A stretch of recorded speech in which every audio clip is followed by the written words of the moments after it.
Hey travelers, my brother recently came down to Peru for the first time ever, and I had just 7 days to show my brother as much of Peru as possible, and here's how it went down.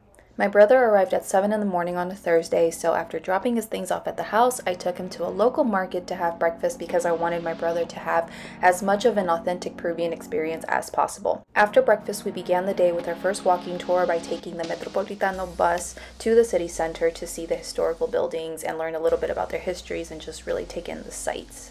We went to Plaza San Martin, as you can see here in these photos, and we learned lots of cool facts from our tour guide who did the tour in English and in Spanish. After Plaza San Martin, we walked through Girón de la Unión until we made our way to the main square of Lima, where we learned a little bit more about the historical buildings in the area and just important facts, and got to take pictures there. After that, we made our way down to Miraflores for lunch because we were going to do the Miraflores walking tour in the afternoon, and we had a nice lunch there. We started the tour by going to the Indian market and looking at souvenirs and things that we might be interested in buying, and then we went to the Choco Museo to learn about how chocolate is made. Then we walked down to the Malecón to Love Park to just take some pictures and really take in Lima, Miraflores in the late afternoon at sunset and just really appreciate the sights there. Then our guides took us to the bar so that the people who drank could try pisco sour. After the walking tour, I took my brother to Magdalena to try some of the best picarones that I have ever had in Lima, although this time they weren't that good, but anyway. The next morning, we had to get up at before the crack of dawn for our day tour down to Ica, Peru to visit the Islas Ballestas and the Huacachina. Our tour bus picked us up at 4:30 in the morning, and after picking everyone else up, we headed down south, and along the way we stopped at this place to just have a light breakfast. We got some sandwiches and bread that's baked in these clay oven things, and then we continued our journey down south. I think we arrived in Paracas sometime around like 8 in the morning or so, and upon arriving we immediately went down to the pier or El Muelle to board the boat for our tour to Las Islas Ballestas.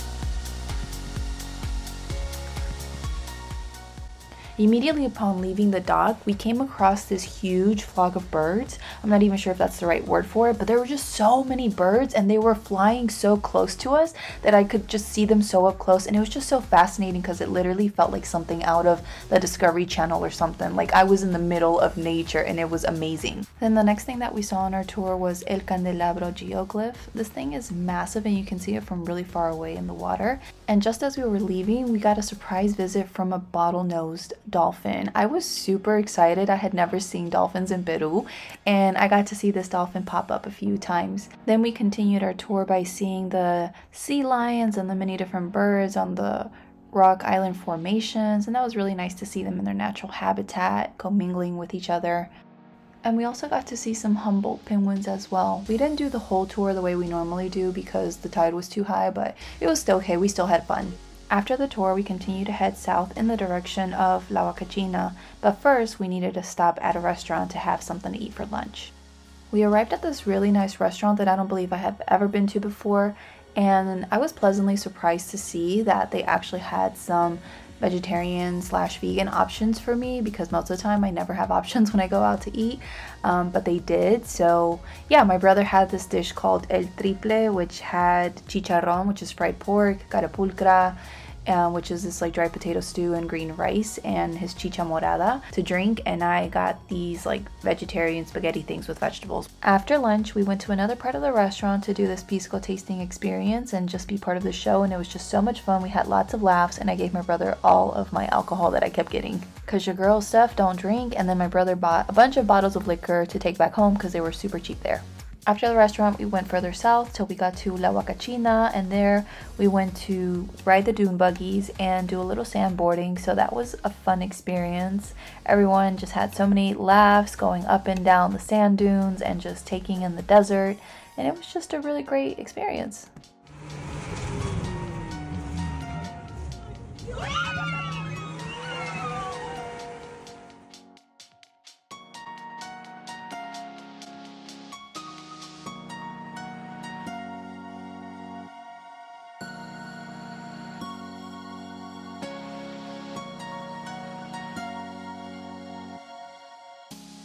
After all that sandboarding, it was time to head back to La Huacachina to just take some pictures and hang around before finalizing the tour and heading back all the way back to Lima.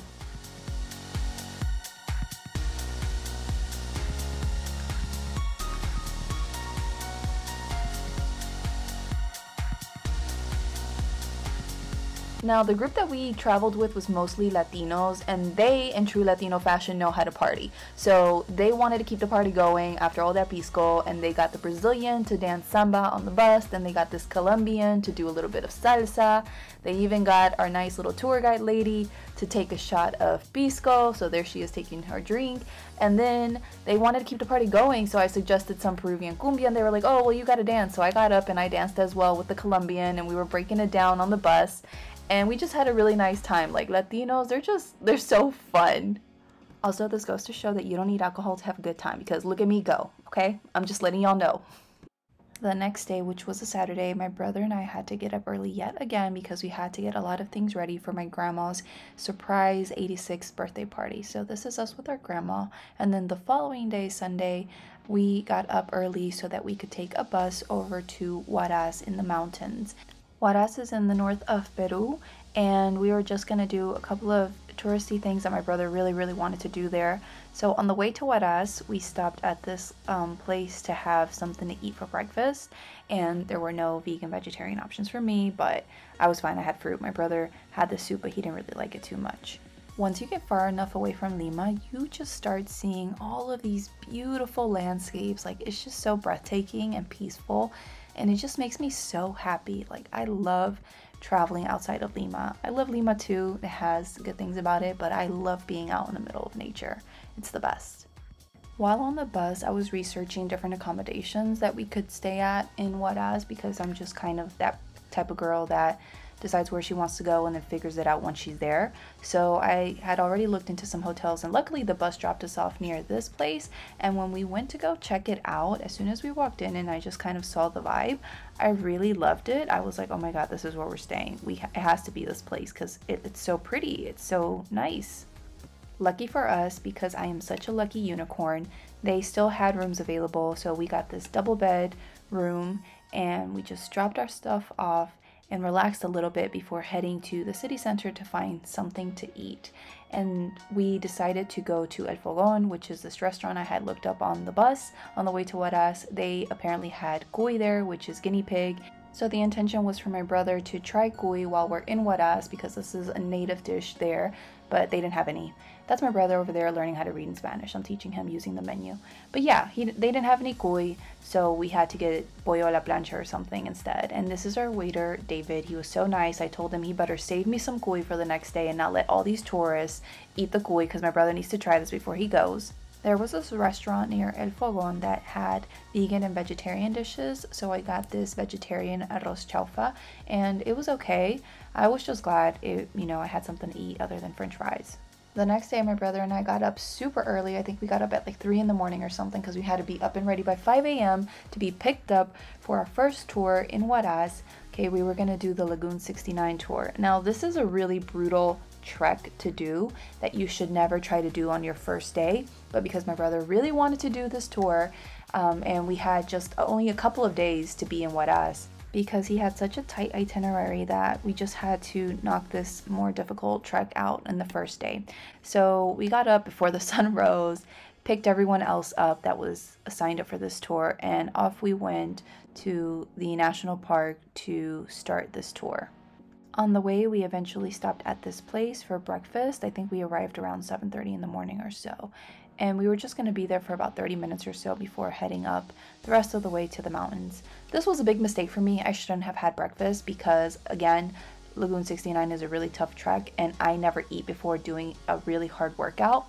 And so this kind of backfired on me while I was walking up the mountain.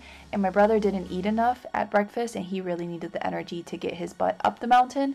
So we both made mistakes there. And I also told my brother to buy his little bottle of mate de coca that they were selling at that place to take up the mountain. But he didn't listen to me, and he regretted this later on when we went up the mountain. But anyway, then we went on our way to the mountain, and we had to stop at El Parque Nacional Huascarán to pay our little entrance fees to get in.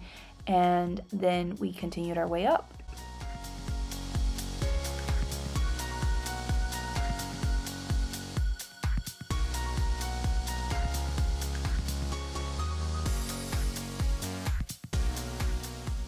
On the way to Lagoon 69, we stopped at this other lagoon to just take some pictures, and we were just there for about 10 minutes or so, just taking it in, taking pictures, getting ready and excited for the remainder of our day trip.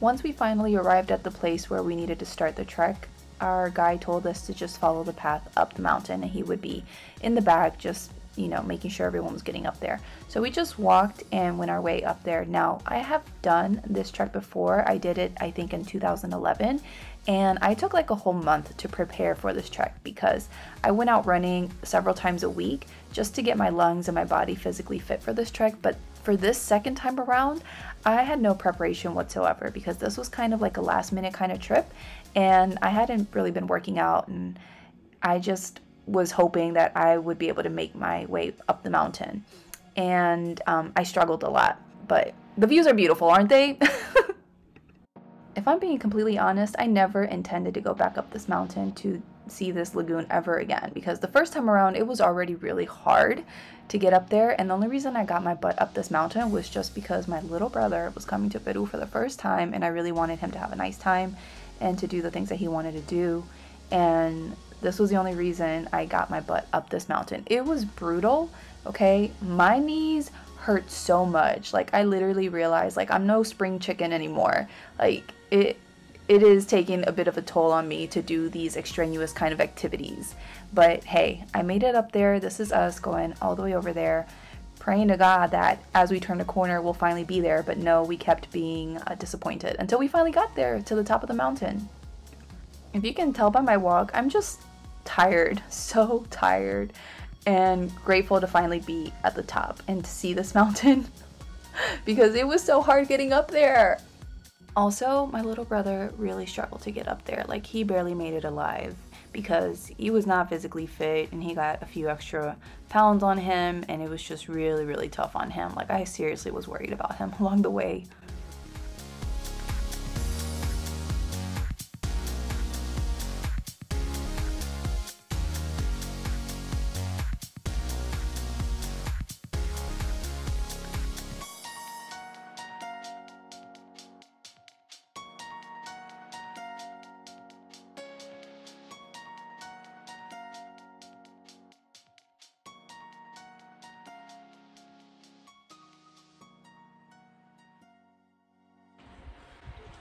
Let it be known that it was cloudy, and I asked God to bring me the sun so my brother could see how beautiful the water really looks when the sunlight is shining on the water. And God delivered, because God comes through for me. Thank you, God.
Once we got back on the bus, we immediately headed to Huaraz because that was the end of our tour, and we got dropped off at the city center. From there, we went back to the restaurant El Fogón to see about getting that cuy for my brother to try, and they did have it. He was a really great sport and tried to eat it, but he just felt so unwell from all of the exercise we had done going up that mountain that he couldn't eat much, and then when we got back to the hotel shortly after, he threw up, and that was that.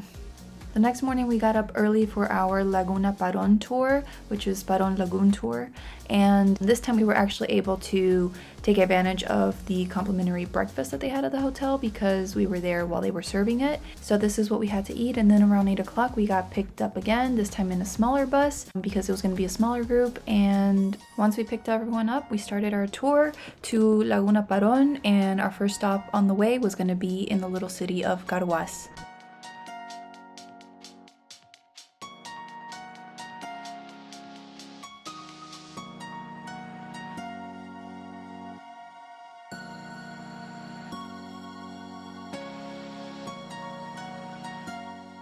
We stayed in Carhuaz for about 30 minutes, and during that time you could grab an ice cream that the city is very known for, or go to some souvenir shops, or just walk around the main square like we did here in these videos.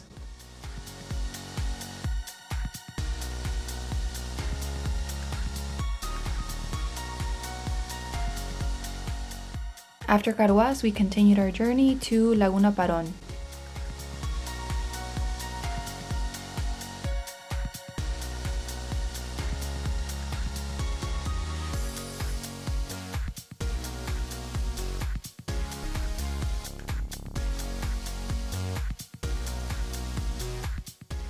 The road up to Lagoon Paron is crazy because you have to literally go kind of like in a zigzag kind of trail all the way up to the mountain, and the roads are really bumpy, and this made my brother really car sick, on top of the fact that he wasn't feeling well from the altitude, from all the exercise the day before. He arrived to this place not feeling well because of how bumpy the road was. On the way to Lagoon Paron, our group had collectively decided that we were gonna walk all the way up the mountain to see the lagoon from the very top of the mountain. So once we arrived, our guide just told us to follow the path up there, and for the most part the path was kind of laid out like you could just follow the white trail, but then in some cases like you weren't entirely sure which way to go and you just had to like wing it. And the walk up supposedly was about 30 minutes, and it wasn't going to be too bad, but a lot of people really struggle to get up this mountain, and my brother especially, like I lost him at some point. I thought he was right behind me the whole time, but once I got up to the top of the mountain he was nowhere to be found, and that's because he was really struggling with the altitude. Even though this walk was so much shorter than the day before, it was literally like 30-40 minutes maybe, but he was just struggling so hard because he just wasn't feeling well. Like there he is in the back sitting down for like 10 minutes trying to get enough strength to keep going and meet me where I'm at, the viewpoint basically. Also, I want to mention that when you get closer to the top of the mountain, there's like a lot of rocks that you have to walk over, and there's no clear laid out path, and you're just gonna have to try to figure out which rocks to go on to get to the viewpoint. So some of these rocks are really big, which is why I wanted to show them in these clips. And then after we were up there for a little bit, we had to make our way back down. We didn't have a whole lot of time to be up there, and so we walked our way back down. And once we got to the bottom, we were gonna walk to the lagoon, but my brother felt really sick, so I dropped him off at the car again, and I just walked down to the lake by myself because he just felt too sick to keep going. I had like 40 minutes left, so I was like, well, might as well go down to the lagoon. And I made my way down there, and I saw the people kayaking and going on the little boats, so I decided I would kayak and just, you know, hang out there until it was time to go. So that's what I did.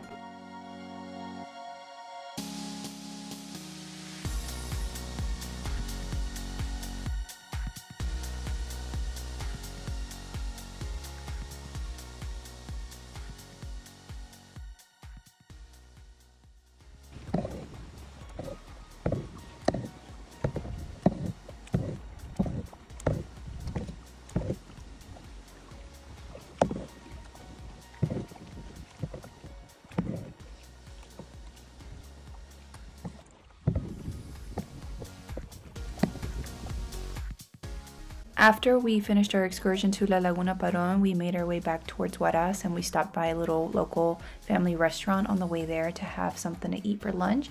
My brother had ordered pachamanca, but he literally felt too sick to even have anything to eat. Like, he barely ate.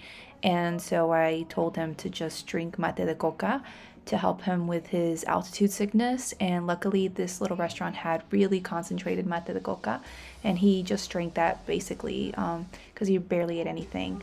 And as we made our way back towards Huaraz, about an hour into the journey, he started kind of perking up and feeling better and looking alive again. So I was finally relieved because I was seriously so worried about him.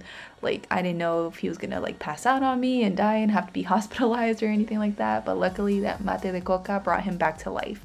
And then, yeah, we just continued the rest of the way to Juarez.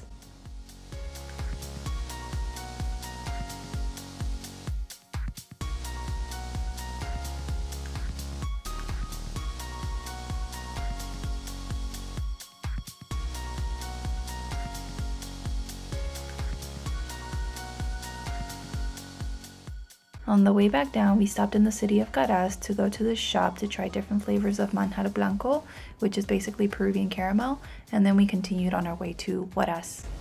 On the way back to our hotel to get our stuff, we stopped by this guy's emoliente stand and we got some emoliente for my brother to try. And then we took the bus back to Lima because my brother had to leave the next day in the evening. I really hope that you enjoyed this vlog style video. If you have any questions or comments on the things that we did, drop them down below. And as always, stay curious, keep traveling, and I'll see you in the next one. Ciao!